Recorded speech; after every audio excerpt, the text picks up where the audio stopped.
വയനാട് ബത്തേരി ഉപജില്ലാ കലോത്സവത്തിലെ ചട്ടലംഘനത്തിൽ മത്സരങ്ങൾ മാറ്റിവെച്ചതായി assistant education officer ഉത്തരവിറക്കി. ചിത്രരചന ഒഴികെയുള്ള മറ്റു മത്സരങ്ങൾ പിന്നീട് നടക്കും. വിധികർത്താക്കളുടെ പേരുകൾ നേരത്തെ തന്നെ പരസ്യപ്പെടുത്തിയെന്ന ജനം TV വാർത്തയെ തുടർന്നാണ് നടപടി. വിവരങ്ങളുമായി അർജുൻ PS ഒപ്പം ചേരുന്നു. അർജുൻ, നമ്മൾ ഈ വാർത്ത ഇന്നലെ രാത്രി പുറത്തുവിടുന്നു. അരമണിക്കൂറിനുള്ളിൽ തന്നെ പൊതുവിദ്യാഭ്യാസ ഡയറക്ടർ പട്ടിക, അതായത് മത്സരം നടക്കുന്നതിൻ്റെ തലേന്നാൾ തന്നെ ജഡ്ജസ് ആരൊക്കെയെന്ന് അറിയിച്ച പട്ടിക, ആ പട്ടിക റദ്ദാക്കുന്നു.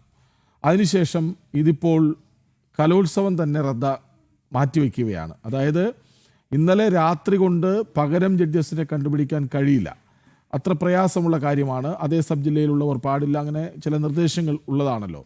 അപ്പോൾ ചട്ടലംഘനം നടന്നു എന്ന് വ്യക്തമാകുന്നുണ്ട് ഈ തീരുമാനത്തിലൂടെ, അല്ലേ? തീർച്ചയായും കൃഷ്ണ, ഏകദേശം 58ഓളം ജഡ്ജസ് ആണ് കഴിഞ്ഞ ദിവസം, ജഡ്ജസിന്റെ പേരുകളാണ് കഴിഞ്ഞ ദിവസം പരസ്യപ്പെടുത്തിയത്. ഇത് നമ്മൾ കഴിഞ്ഞ ദിവസം രാത്രി തന്നെ റിപ്പോർട്ട് ചെയ്തിരുന്നു. അതായത് ജില്ലാ ഉപവിദ്യാഭ്യാസ ഡയറക്ടറുടെയാണ് ആ ഉത്തരവ് ഉണ്ടായിരുന്നത്. പിന്നീട് ഇതുമായി ബന്ധപ്പെട്ട വലിയ പ്രതിഷേധം വരികയും നമ്മൾ അത് വാർത്തയാക്കുകയും ചെയ്തിരുന്നു. തുടർന്ന് പിന്നീട് മറ്റൊരു ഉത്തരവ് വരുന്നു. ഇതിൽ വിധികർത്താക്കളെ മാറ്റിയിട്ടുണ്ട് എന്നുള്ള ഒരു ഉത്തരവ് വരുന്നു. അതായത് ഇപ്പോൾ ഉള്ള വിധികർത്താക്കളെ റദ്ദാക്കിയിരിക്കുന്നു എന്നുള്ള ഒരു ഉത്തരവ് വരുന്ന ഒരു സാഹചര്യം ഉണ്ടാകുന്നു. പക്ഷേ അതല്ല, നമുക്ക് മറ്റൊരു കാര്യമുണ്ട്.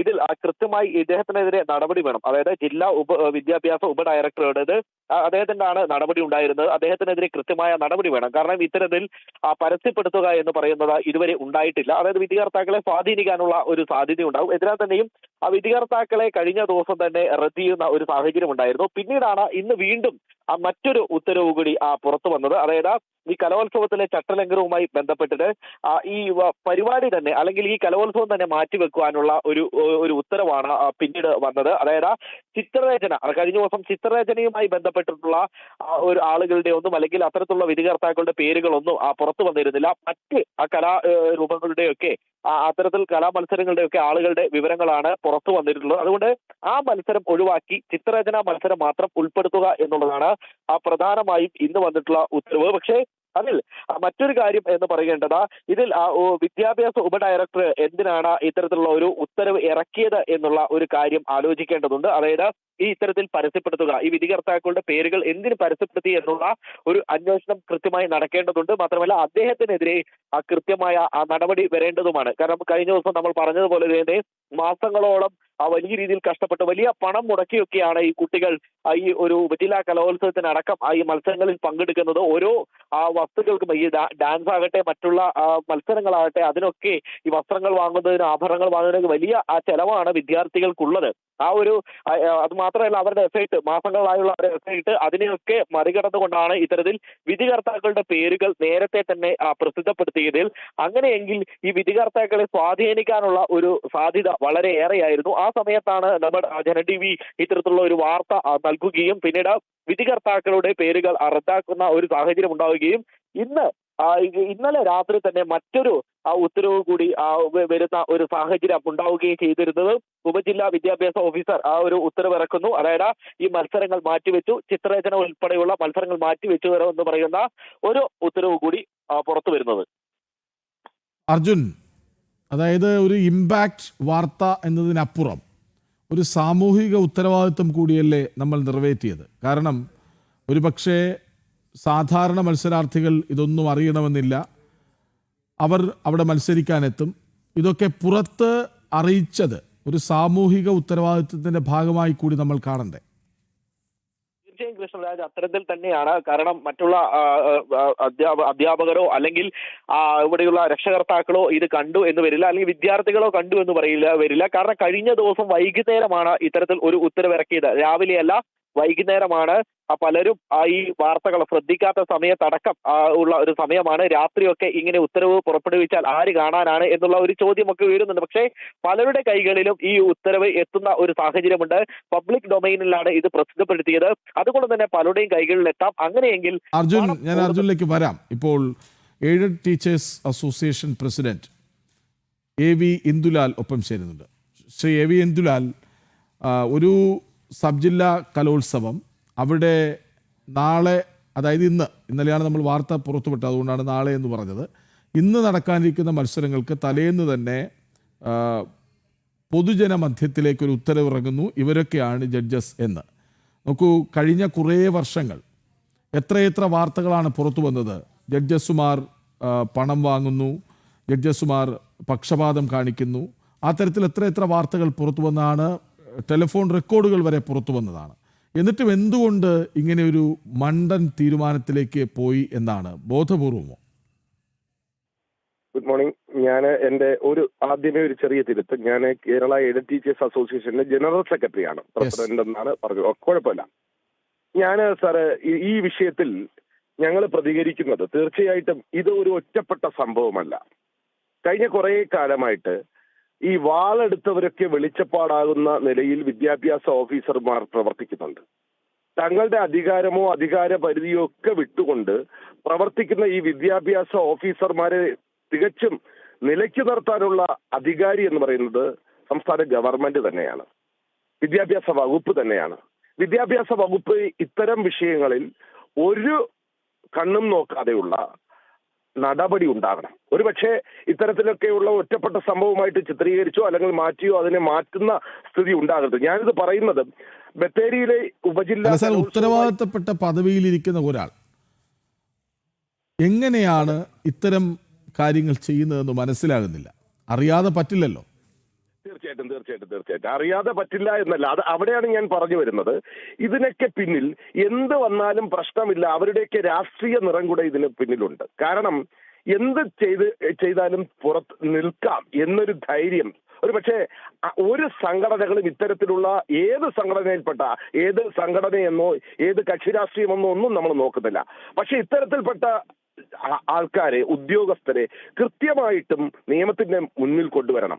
ഈ കഴിഞ്ഞ കുറച്ചു കാലമായി മലപ്പുറം DDയുടെ ഭാഗത്ത് നിന്നൊരു സംഭവം ഉണ്ടായി. ഞാൻ ഒന്ന് ചുരുക്കി അതും കൂടെ ഇവിടെ ഒന്ന് മെൻഷൻ ചെയ്ത് പോകാം. കാരണം വേറൊന്നുമല്ല, ഭിന്നശേഷി വിദ്യാർത്ഥികളുടെ വിഷയവുമായി ബന്ധപ്പെട്ട് ആ അധ്യാപകർ ഭിന്നശേഷി വിഭാഗത്തിലുള്ള നിയമനങ്ങളുമായി ബന്ധപ്പെട്ട്, വിദ്യാർത്ഥികളല്ല നിയമനങ്ങളുമായി ബന്ധപ്പെട്ട് അധ്യാപക നിയമനങ്ങൾ തടസ്സപ്പെടുന്ന നിലയിലുള്ള ഒരു സമീപനം ഉണ്ടായപ്പോൾ ഗവൺമെന്റിന്റെ സമീപനത്തിനോ അല്ല സുപ്രീം കോടതിയുടെ വിധിയോ അല്ല മലപ്പുറം DD സ്വന്തമായിട്ടൊരു ഉത്തരവിറക്കുകയാണ്. ഇത് അദ്ദേഹമാണ് സുപ്രീം കോടതിയെക്കാളും ഇന്ത്യൻ പരമോന്നത നീതിപീഠമായിട്ടുള്ള സുപ്രീം കോടതിയെക്കാളും മുന്നേ വിധിക്കാൻ കഴിവുള്ള ഒരു വ്യക്തി എന്നുള്ള നിലയിൽ താനങ്ങ് തന്റെ വകുപ്പിൽ അല്ലെങ്കിൽ തന്റെ നിയമ പരിധിയിൽ മലപ്പുറം ജില്ലയിൽ അങ്ങ് തീരുമാനിക്കുകയാണ്. ഇതേ സമാനഗതിയിലുള്ള ഒരു വിഷയമാണ് ഇപ്പോ നമ്മുടെ വയനാട് ഉണ്ടായിരിക്കുന്നത് മറ്റൊരു വിഷയമെന്നേ ഉള്ളൂ. കലോത്സവത്തിന്റെ തലേ ദിവസം, അതായത് ഉപജില്ലാ കലോത്സവം നടക്കുന്നതിന്റെ തലേ ദിവസം അവിടുത്തെ വിദ്യാഭ്യാസ ഉപഡയറക്ടർ ലിസ്റ്റ് പ്രസിദ്ധീകരിക്കുകയാണ്. ഇതിലൂടെ കൊടുക്കുന്ന മെസ്സേജ് എന്താണ്? ഇത് വളരെ അതീവ ഗൗരവപരമായിട്ടുള്ള കാര്യമാണ്. ഈ ഗൗരവപരമായിട്ടുള്ള കാര്യം എന്ന് പറയാൻ കാരണം ഇത് പരീക്ഷാ ക്വസ്റ്റ്യൻ ചോർത്തുന്നതിന് തുല്യമാണ്. ഇതൊരു മത്സര ഇനം എന്ന് പറയുമ്പോൾ ഈ കുട്ടികൾ ഉപജില്ല മാത്രമല്ല ജില്ലാതലത്തിലും അതോടൊപ്പം തന്നെ സംസ്ഥാന തലത്തിലും മാറ്റിവെക്കേണ്ട വിദ്യാർത്ഥികളാണ്. അപ്പോൾ വയനാട് ജില്ലയിലുള്ള കുട്ടികൾക്ക് അത്തരത്തിലുള്ള ഒരു അവസരം കൊടുക്കുമ്പോൾ അതിനെ അവിടെ തന്നെ ചോർത്തുന്ന ഒരു സമീപനമാണ് നടക്കുന്നത്. നമ്മളിവിടെ ആഗോളതലത്തിലുള്ള നീറ്റ് പരീക്ഷാ ചോർത്തലും അതോടൊപ്പമുള്ള വിവാദമൊക്കെ വരുമ്പോൾ ഇതൊക്കെ ഒറ്റപ്പെട്ട സംഭവമായിട്ട് അങ്ങ് മാറ്റുകയാണ്. ഒരിക്കലും ഇത് വിദ്യാഭ്യാസ വകുപ്പിനോ പ്രഭുത്വ സമൂഹത്തിനോ യോജിച്ച ഒന്നല്ല.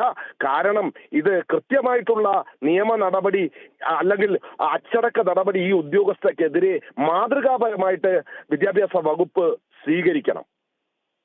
വളരെ നന്ദി.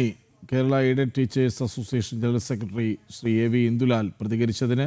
അർജുൻ PS ഒരിക്കൽ കൂടി. അർജുൻ, നമ്മൾ പറഞ്ഞു വന്നത് ഇത് പുറത്തറിഞ്ഞില്ലായിരുന്നുവെങ്കിൽ എന്ത് സംഭവിക്കുമായിരുന്നു എന്നാണ്. നോക്കൂ, ഇത് അത്ര ഗൗരവമേറിയ ഒരു തെറ്റാണ് എന്ന് സമ്മതിക്കുകയാണ് വിദ്യാഭ്യാസ വകുപ്പ്. അതുകൊണ്ടാണല്ലോ ആദ്യം പട്ടിക റദ്ദാക്കുന്നു, ഇപ്പോൾ മത്സരങ്ങൾ തന്നെ മാറ്റിവെക്കുന്നു. മനസ്സിലാക്കേണ്ടത് ഈ വിദ്യാർത്ഥികളുടെ ബുദ്ധിമുട്ടാണ്. ഇത്തരത്തിൽ പെട്ടെന്ന് തന്നെ ആ മത്സരങ്ങൾ മാറ്റിവെക്കുമ്പോൾ അവർക്കുണ്ടാകുന്ന മാനസിക ബുദ്ധിമുട്ട്, അവർക്കുണ്ടാകുന്ന സാമ്പത്തിക ബുദ്ധിമുട്ട്, ഇതിനെല്ലാം ഉത്തരം പറയേണ്ട ഈ ഉത്തരവിട്ട ആളാണ് ജില്ലാ വിദ്യാഭ്യാസ ഉപഡയറക്ടറാണ് ഇതിനുള്ള എല്ലാ മറുപടിയും പറയേണ്ടത്. മാത്രമല്ല വിദ്യാഭ്യാസ വകുപ്പിന് അടക്കം ഇതിൽ നിന്നും ഒഴിഞ്ഞു മാറാൻ കഴിയില്ല. കാരണം കൃത്യമായ ഒരു മേൽനോട്ടം ഇവരുടെ ഭാഗത്തു നിന്നും വേണം. ജില്ലാ വിദ്യാഭ്യാസ വകുപ്പിന്റെ ഭാഗത്തു നിന്നും ഇത്തരത്തിലുള്ള കൃത്യമായ ഇടപെടൽ വേണ്ടതാണ്. അതുകൊണ്ട് അവർക്കും ഈ ഉത്തരവാദിത്തത്തിൽ നിന്നും മാറാൻ കഴിയില്ല. കാരണം മാനസികമായും അത്തരത്തിൽ സാമ്പത്തികമായും ഒക്കെ വലിയ രീതിയിൽ കഷ്ടത അനുഭവിക്കേണ്ടി വരും കുട്ടികൾക്ക് ഇനി. പക്ഷേ ഇതല്ലാതെ മറ്റൊരു വഴി ഇല്ലതാനും. കാരണം ഇത്തരത്തിൽ നേരത്തെ തന്നെ വിധികർത്താക്കളുടെ ഈ പേരുകൾ പ്രസിദ്ധപ്പെടുത്തിയിട്ടുണ്ടെങ്കിൽ ആർക്ക് വേണമെങ്കിലും സ്വാധീനിക്കാം, ആർക്ക് വേണമെങ്കിലും ഈ ഒരു ജഡ്ജസിനെ ഫോണിൽ വിളിക്കാം, അവരുമായിട്ട് സംസാരിക്കാം. കാരണം കൃത്യമായി തന്നെ സ്കൂളുകളുടെ, അതായത് വിദ്യാലയങ്ങളുടെ പേര് അടക്കം ഉൾപ്പെടുത്തിയാണ് ഇവരുടെ പ്രധാനപ്പെട്ട ഇനം ഏതാണെന്ന് അറിയുന്ന വിധത്തിലാണ് ഈ പട്ടിക പ്രസിദ്ധപ്പെടുത്തിയിട്ടുള്ളത്. അതുകൊണ്ട് തന്നെ ഇവരെ സ്വാധീനിക്കാൻ ഏറ്റവും എളുപ്പമാണ്. അങ്ങനെ വന്നു കഴിഞ്ഞാൽ പണം കൂടുതലുള്ളവർ ചിലപ്പോൾ പണം എറിഞ്ഞുകൊണ്ട് ഇവരെ സ്വാധീനിക്കാനുള്ള ഒരു സാധ്യതയുണ്ട്, ഈ ജഡ്ജസിനെ സ്വാധീനിക്കാനുള്ള ഒരു സാധ്യതയുണ്ട്. ആ ഒരു സാഹചര്യം കണക്കിലെടുത്താണ് നമ്മൾ ഇത്തരത്തിലുള്ള ഒരു റിപ്പോർട്ട് നൽകിയത്. സാധാരണ കുട്ടികൾക്ക് ഇവിടെ എത്തി കഷ്ടപ്പെട്ട് മാസങ്ങളോളം പരിശ്രമിച്ചെത്തുന്ന കുട്ടികൾക്ക് വേണ്ടിയാണ് നമ്മൾ ഇത്തരത്തിലുള്ള ഒരു വാർത്ത ചെയ്തത്. എന്നാൽ തന്നെയും നമ്മളുടെ മറ്റൊരു ആവശ്യം എന്ന് പറയുന്നത് ജില്ലാ വിദ്യാഭ്യാസ ഉപഡയറക്ടർ ഇദ്ദേഹത്തിനെതിരെ കൃത്യമായിട്ടുള്ള ഒരു നടപടി വേണം. കൃത്യമായ ഒരു ലംഘനം തന്നെയാണ്, ചട്ടലംഘനമാണ് നടത്തിയത്. അങ്ങനെയെങ്കിൽ ഇദ്ദേഹത്തിനെതിരെ കൃത്യമായ നടപടി വേണമെന്നുള്ളതാണ് നമ്മുടെ പ്രധാനമായിട്ടുള്ള മറ്റൊരു ആവശ്യം എന്ന് പറയുന്നത്. കൃഷ്ണരാജ്. യെസ്, വയനാട് ബത്തേരി ഉപജില്ലാ കലോത്സവം മാറ്റിവെച്ചു. ജനം TV വാർത്തയ്ക്ക് പിന്നാലെയാണ് ജഡ്ജസുമാരുടെ പേരുവിവരങ്ങൾ തലേദിവസം തന്നെ പൊതുമധ്യത്തിലേക്ക് പട്ടികയായി വരുന്നു. ആദ്യം ആ പട്ടിക റദ്ദാക്കി ഇപ്പോൾ കലോത്സവം മാറ്റിവെക്കുകയും ചെയ്തിരുന്നു. വിവരങ്ങൾ നൽകുകയായിരുന്നു PS അർജുൻ.